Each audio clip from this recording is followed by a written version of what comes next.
tulad lang nakaraan. Sorry okay. Hindi ko makontrol yung sarili ko eh. Nasa tapsilugan ako ngayon. Sorry. Sa tapsilugan ako ngayon. Ngayon, may nag-send sa akin na nag-upload si John Gutierrez ng video. Nag-upload siya ng video ngayon patungkol sa nilabas kong video ng katotohanan sa mga nangyaring batuhan. Name drop ako. Sige lang, tulad nung nakaraan, tulad nung dalawang live video ko, nag-aantay lang po ako, pinapataas ko lang para isahan na lang ng salita.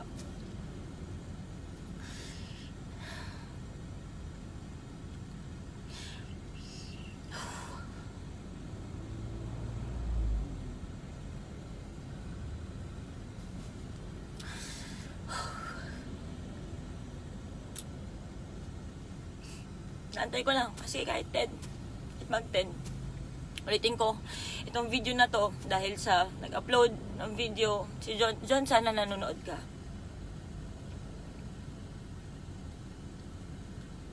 Kasi nakakapanghina eh.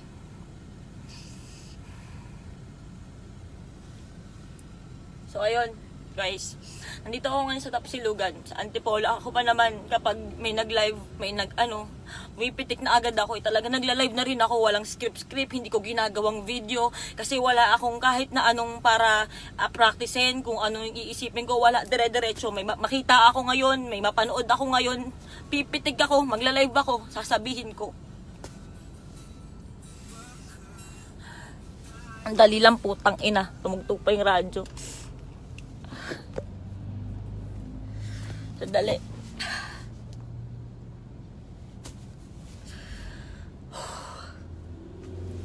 Kinakalma ko lang para makapagsalta ako. Hindi ako makaani. So ganito, nag-live ka, John, sana nanonood ka, nag-live ka, nag-video ka, nag-upload ka ng video patungkol sa mga may mali akong nasabi o may hindi ako nakwento ng buo doon sa unang live ko na ang pangalan niya katotohanan. Tapos habang ayun lang, ang ginagawa mo, isang beses ko lang hindi ko nakikita yung mukha mo, pinakinggan ko lang ako sa phone. So, ang narinig ko lang yung mga bagay na sinasabi mo na hindi ko sinabi, hindi ko kinlaro. Ang pinupunto mo lang is gusto mong sabihin na, gusto mong mangyari na sorry, wait lang,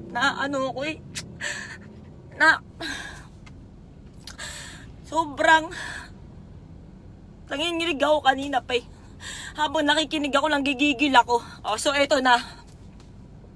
Sabi mo, nung time na nasa Oble tayo, sinong matinong babae ang gagawa na makikipag-inuman ka sa mga hindi mo nga kilala?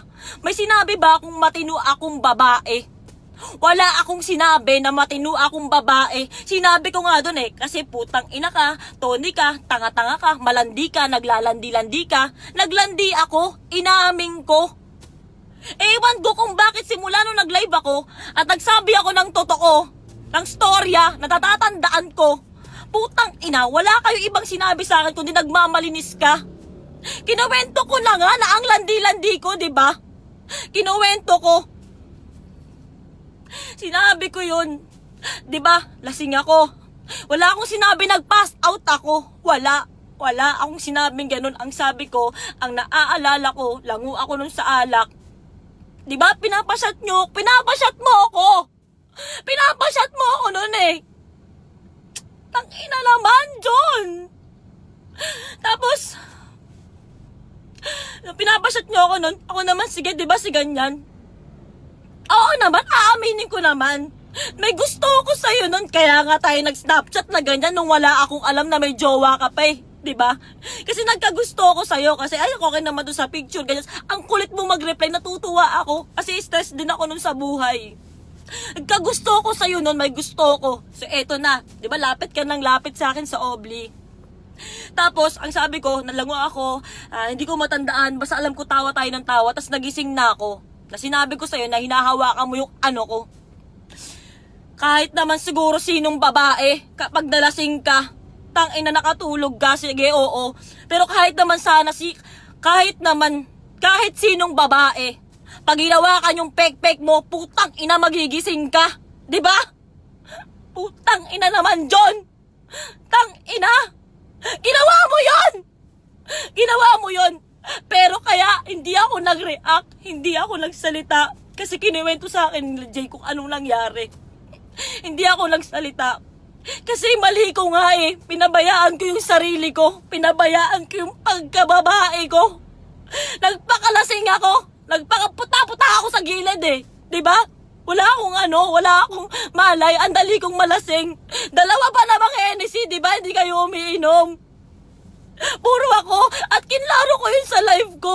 Hindi ako nag-live para sobrang ilaglag ka na. Nag-live ako kasi gusto ko na magsabi ng totoo na wala na akong paki kung sino nang tamaan. Ang inaalam mo, nagsasabi ako ng totoo! Alam mo! Nangyari yon. Tapos, yung sinasabi mo na yung sa bakit hindi kita pinakulong, hindi kita pinaganyan.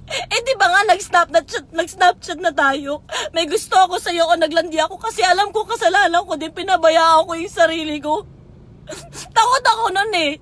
Takot ako na, tanga ko eh, mali ako. Kasi nga kinabukasan, sabi ko rin sa sarili ko, na, putang ina mo, Tony, tanga mo eh, naglalandi kay. Di ba sinabi ko yun sa live ko? Walang naniniwala sa'yo, tang ina. Hindi, umalis ka dito kung di ka naniniwala. Hindi naman to para may maniwala sa akin. Ang gusto ko lang sabihin yung side ko. Tapos after nun, sige, may pinakita ka pa sa sausage party. Di ba tumatawa pa ako, susunod, sisirain ko yung damit mo. Gumanon ako kasi kinuwento sa akin ni Jay Sidro. Hindi buo rin yung pagkakakwento niya. Sabi lang niya, ang kulit mo. Grabe, sinisira mo yung yung damit ni John. Inaalagaan ka na namin, nakikipagkalmutan ka. Siya nagkwento sa akin kasi nga wala na ako matandaan. Palakla ko kaya sa inyo, yung dalawang Hennessy. Putang ina nyo, ewan ko na lang baka mas matindi pa sa droga yon. Tapos, sinabi ko yun kasi nakipagkulitan na lang ako. Nakipagano lang kasi aminado ako, mali ako. Aminado ako, sinabi ko yun. Sa live ko, aminado ako, mali ako sa nangyari na yun. Pinabayaan ko yung sarili ko at naglandi ako. Kasi nung panahon na yun, nagkagusto ako sa'yo kasi nag-snapchat tayo. Isa pa. Para tapos na, sabihin ko, ano pa yung sinabi mo kanina sa video? Sinabi mo pa sa video na, kilaro mo yung, puta, hindi ko matandaan masyado yung pagkakasunod-sunod eh. Isang beses ko lang pinanood. Sinabi mo na, yung isa, Oblis, lumabas, ikaw pa nag-alaga sa akin, wala akong matandaan. Kung inalagaan mo ako nung salamat. Pero, nung sinabi sa akin na Jay Isidro na, lahat kami inalagaan ka namin, kaya hindi na ako nagsalita. Nanahimik ako nun kasi parang mali kasi nga ako eh, di ba? Kasi kung titignan mo, magre-reklamo ka, naglalasing ka dito, babae ka, ganyan. Pero huwag mo sasabihin na sinong matinong babae para ibaon ako. Kasi nasira ka ngayon. Diba? Kasi, nagmumukha na itangina mo, John, ito pala yung lumalabas. So, hindi pala yan totoo. Hindi naman eh. Nagsabi lang ako ng totoo kasi naman tabak na yung pagkatao ko. So, ang ginawa ko, sinabi ko yun sa screenshot, sa akin kaya nakisama na lang ako, hindi na ako nagreklamo. Kasi di ba ang landi-landi ko? Ba't ako magre-reklamo ang landi ko? Kasalanan ko yun eh. Tapos, eto na. Sinabi mo na bakit yung screenshots lang ng yung tungkol sa'yo, yung nakasave at in-upload ko sa Facebook. Alam mo dyan, aaminin ko sa'yo, yung ibang kasing conversation, hindi ko na na-save. Alam mo kung bakit nakasave sa akin yun? Kasi yun lang yung tanging, yun lang yung na-screenshot ko. Yung mga time na yun, walang palusot to walang palusot to. Kaya yun lang yung nakasave doon. Kasi ng mga panahon, kasi nasabi mo sa akin na kailangan lang ayusin yung breakup nyo sa social media para hindi ako mahirapan, para hindi ako durugin ng mga tao. Binabalikan ko yun. binabalik-balikan ko na sabi niya, 'di ba ganito? Sabi niya, may mga matitindi ka pa nga na sobrang na mahal mo ko eh. Pero hindi ko na din in-upload. Wala na. Meron pa nga doon na grabe, ayoko na kasi sobrang grabe na sa kabilang part ng ibang babae. Na sobrang masasaktan na yung partner mo nun. Hindi ko na yung in-upload, yung mga saktuhan mo na lang. Pero lahat yung kung gaano ka genuine yung sinabi mo, yung pagmamahal mo sa akin na mga sinabi mo nun, hindi na. Hindi ko in-upload yung mga sakto-sakto lang kasi binabalikan ko yun. Gusto ko lang sabihin sa'yo na yung sinasabi mo sa akin na dalawa tayo dito, Tony. Dalawa tayo nagkamali. Di ba may screenshot doon? Sabi ko, John, tangina naman. Sabi ko, di ba harapin natin tong pagkakamali nating dalawa? Gumanon ako eh. In-upload ko yun. Walang pag ano-ano in-upload ko na wala na akong pake. Sinabi ko yan. Aminado kung mali ako. Aminado ako, John. Pero, after na to, pare pangalakanda ka mo na, you know that you're number 2. Puta, alam mong number 2 ka lang, paulit-ulit mo sinasabi. Tangina mo naman. Tangina mo.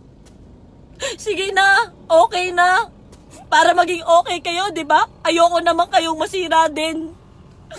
Hindi na para ganun dahil may mahal na akong tao, naka-move on na ako, masaya ako. Pero para pagpakalakanda mo sa buong mundo, na putang ina, alam mo yung number 2. Alam mo yan, John. Bakit ba ako naging number 2? Pinaikot mo ako, di ba? Naniwala ka kasi ako sa'yo. Putang ina. Sabi mo, mahal mo ako. Sabi mo, para lang yan sa fame. Sabi mo, kawawa ka. Putang ina. Sobrang nasasaktan ako ngayon. Sabi ko pa nun sa'yo, nung sinabi mo na walang lalabas, na mag-ausap tayo, no, wag kitang ilalaglag. Nag-chat ako nun sa'yo, sayang wala na akong copy nun. Sabi ko sa'yo, John, my love, time will prove my love for you. Sinabi ko yun sa'yo, galing sa puso ko. Diba? Galing sa puso ko, sinabi ko yun sa'yo. Sana naman, yung pagmamahal na binigay ko sa'yo at nung panahon na yun, kahit papano naman, napatunayan ko naman, kasi magti 3 years naman na tinanggap ko na ako lang ang mali. Magti 3 years na ako lang ang mali. Tapos ngayon, susulpot ka, gagawa ka ng video para sabi na dalawa tayong mali. Oo, inamin mo rin na may mali ka. Pero yung video mo, tangina, binabaon mo lang ako. Para ano? Para pagbalik mo dito, gagawa ka na naman ng eksena paano kayo magiging maayos. Tapos ganyan ulit, ako na naman si kabit, ako na naman si ganyan. Hindi na ako papayag na magagawin mo na naman sa akin yun. Wala akong sinasabing di ako papayag na magiging okay kayo. Kasi nangyari na ilang beses na eh. Ganun ginawa mo dati. Hinayaan mo na magmukha akong talagang kabit na habol na habol. Aaminin ko rin sa inyo at sa'yo. Putang ina. Oo, sige. Kasi nga minahal nga kita. Putang ina, paulit-ulit ako kasi nga minahal kita eh. Nagtiwala ako sa'yo. Sinabi mong, please stay. Please, ganyan-ganyan. Hindi lang ang problema kasi hindi naman lahat screenshot, tinatawagan mo din ako. Kino-convince mo ako to stay, to wait because you love me at ako ang gusto mo. Sobrang nag-effort ka para mahalin kita. Tapos nung mahal kita, putang ina, alam mong number 2 ka. Gago ka ba? Pinaasa mo ako eh. Pinaniwala mo kung mahal mo ako. Naniwala ako. Naikot din ako eh.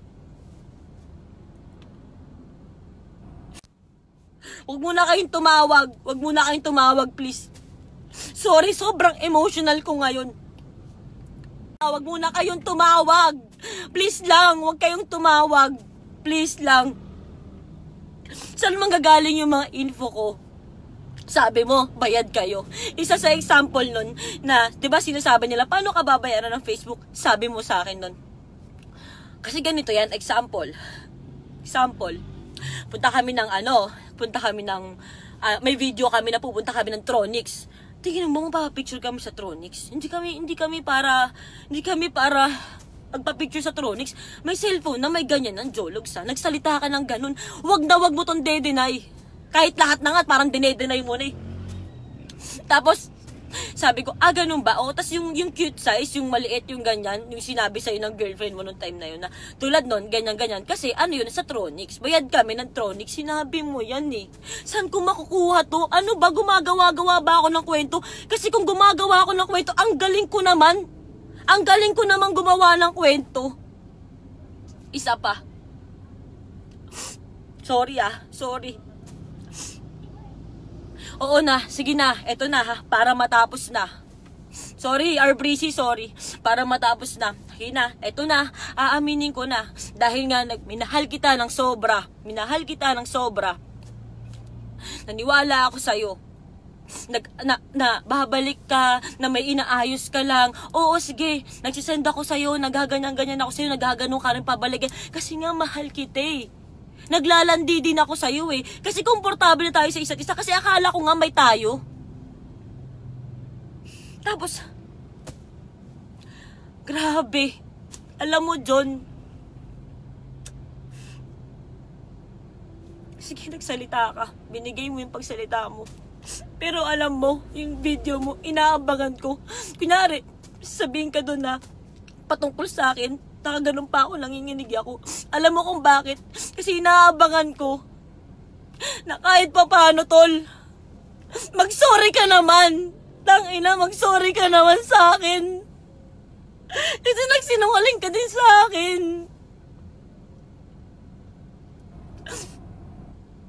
Pinahulog mo ako sa'yo, ikaw nag-effort.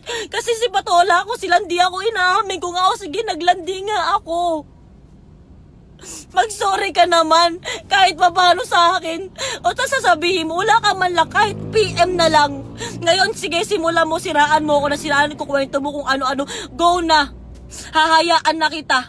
Pero please lang, ang gusto ko lang naman, kahit hindi na public apology, kahit message na lang, putang ina, mag-sorry ka naman. Nananahimik ako sa Las Piñas, diba? Nananahimik na ako. Gusto mong palabasin na habol ako sa'yo. Oo, noon, oo. Kasi nga, pinaniwala mo ako, mahal na mahal mo ako at minahal kita ng totoo. Tapos nananahimik ako, bigla kang pupuntang Las Piñas. Anong bang gusto mo? Ano bang trip mo? Isa pa. Isa Las Piñas. Sinasabi mo na pagpasok ko na ang sinabi ko, hindi ako nagwala. Tol, wag ka namang sinungaling, John. Nakatalikod ka, nakaganon ka. Tapos sabi ko, oh, sinong ganyan? Titingin ako. Tapos sabi ko, paglingon mo, tangina mo naman, Mark. Tangina, Mark. Ano ginagawa? Gumanon ako. Tapos nung nagsalita ka ng konti, nakamusta ka naman, sabi ko, ang taba mo. Di ka, ang taba mo. Nagganon ako sa'yo. Sinabi ko yun sa'yo. Hindi yung pagpasok ko, sinabi ko na, ay, dyan ka. Tangina, nang ginagawa mo dito, ang taba mo. Hindi. Lahat na gusto mo nang klaruhin eh. Gusto mong, pati ba na may sasakyan, inamin mo na nga na pumunta ka na sa akin kahit nananahimik ako eh. Kasi alam mo naman, lagi akong hindi magsasalita. Alam mong laging hindi ako magsasalita. Alam mong kahit ano nang sabihin nyo, kahit ano nang lumabas, alam mo na hindi ako magsasalita. Kasi napatunayan ko ng halos 3 taon. Ngayon, nag-live ako. Kasi nakita ko yun. Gusto ko lang klaruhin yung mga yun. Hindi ko na matandaan yung mga ibang sinabi mo. Pero alam mo, Brad, tang-ina, mag-sorry ka naman. Hanggang ngayon, wala kang bayag. Tang-ina mo. Sinaktan mo ako, niloko mo ako. Oo, inaamin ko na. Sige na po, okay na ba? Ako na po, number 2. Sige na, alam ko na number 2 ako. Wait lang. Yung sinabi mo na, giniclear mo sa akin na, Sinasabi mo sa akin na, 'di ba? Sabi mo pa nga nung napapanood ko kay dati, paano kaya pag paano kaya ano kayong feeling pag nagkaroon ng gano'ng kakulit na boyfriend? Oo, sinabi ko 'yun nung sa bahay ka na nakatira. Nung sa bahay ka na nakatira. Hindi ko rin sinabi na sa akin ka tumira. Ang sabi mo, wala akong pupuntahan, wala akong ganyan. Sa akin natutulog sila Jamie, sila Anthony. Kaya in-offer ko din, kung gusto mo, ganyan din. Di ba kasi lumalapit ka din naman? Di ba nga ayaw ng pamilya ko? Kinausap ka ng ate ko. Di ba sabi mo ayaw mo ng usap-usap? Sabi, sigurado ka ba dyan? Pupunta ka kay Tony, ganyan. Ang bait sa'yo ng pamilya ko. Nakatira sa akin yung mga ibang kaibigan natin. Why not na ikaw na wala kang pupuntahan? In-offer ko lang. Kasi ikaw, awang-awa kami sa'yo eh. Ang galing mo, Brad. Tang-ina. Ang galing mo. Nalabas ko na. So, ito na. Okay na. Sige na. Ako na yung number 2. Pinagpalakanda ka mo. Sige na. Sige na. Kiklaim ko na po. Okay, ako na po yung number 2. Sige na. Pinagpilit ako yung sarili ko sa'yo dahil ang ginawa mo sa akin, ikot mo ako. Sige na. Naniwala ako sa'yo. Napatunayan ko rin yan sa'yo. Nanahimik ako. Pero para kunyari gagawa ka pa ng video tas rerebatan ko pa ulit, alam mo pagod na ako. Nilabas ko na yung mga taong totoong mahal ko sa buhay at minamahal ako ngayon na tinatanggap yung pagkakamali ko dati. Nilabas ko na. At isa pa, para tapos na yung anak ko. Tigilan nyo yung mga sinasabi nyo na nilabas ko para sa maawa sa akin yung tao. No, nilabas ko yun kasi gusto ko nang maging malaya na opo, totoo po, may anak po ako. Di ba kating-kati kayong lahat? Kating-kati kayong lahat na i-comment yung picture ng buntis ako, ganyan-ganyan. Eto na, sinilabas ko na. Nilabas ko na. Kating-kati kayo, oo, sinabi ng kabila na, may partner ka, diba? Ayan na, nilabas ko na. Nilalabas ko na. So, kung etong live na to, tao magagalit, hindi mo naman alam kung anong mararamdaman nyo, wala na po akong pake. Gusto ko lang mag-react doon. John, sige na, sabi mo lahat. Pagkalat mo na naghahabol ako sa'yo, oo, sige na, dalawa tayo dito. Hindi naman tayo magiging dalawa dito. Kung hindi din kita minahal. Kung hindi ako sobrang naghabol din sa'yo na parang, oo, mahal mo ako, oo, sige, gagawin ko yan. O sige, ganito. Dalawa tayo dito. Oo, na number 2 na ako. Para tapos na. Yan, ang dami pong nanonood, para tapos na. Sige na po. Inaako ko na, okay na. Hindi na ako para mag-live ulit sa mga susunod mong gagawing video. Wala na akong pake. Nasabi ko na yung akin. Nakapag-react na ako. Nagsalita ka na. Salamat. Nagsalita ka na. Yun na, tapos na. Para tapos na. Puro katotohanan lang. Kung may ki-clear out ka, paulit-ulit ako. Hindi na ako magsasalita. Nagawa ko nga hindi magsalita ng halos 3 taon. Nanggugulo ka lang, punta ka ng punta. Nananahimik ako, diba? Tama na. Okay, so para tapos na. Salita na ako. Sorry, sobrang sumisigaw ako. Sobrang emotional ako. Text ng text ngayon yung manager ko, sorry. Tsaka, para tapos na, last na for Anthony, alam mo yan, John. Pagtatanggol ko si Anthony, alam na yun. Alam mo rin yun. Lahat ng sinabi ni Anthony, totoo. Baka maglabas si Anthony mga screenshot, mapahiya ka. Tol, wag mong awayin yung tao, tinulungan ka ng tao. Napakabait na tao ni Anthony. Sobra. Again, para tapos na, wag si Anthony, tol, wag. Nananahimik yung tao, nagsalita na para sa akin. Para sa akin. Para sa lahat. Nagsalita na yung tao. Alam mo yan, hindi totoo na umalis ka sa akin. Ako nagsabi sa'yo na umuwi ka na, umalis ka na. Ako. So, para tapos na, wala nang live, kahit ano pang i-message. Kahit ano pa, siguro kung may mag-message sa akin or what, kung gagawa ko ng video ng kung ano-ano, para ibaon ako lalo. Okay na. Okay na ako ngayon. Sabi ko na yung side ko, guys, after 3 years, tapos na. Tapos na. Yun lang. Maraming salamat po. Pasensya na, RBC, sorry.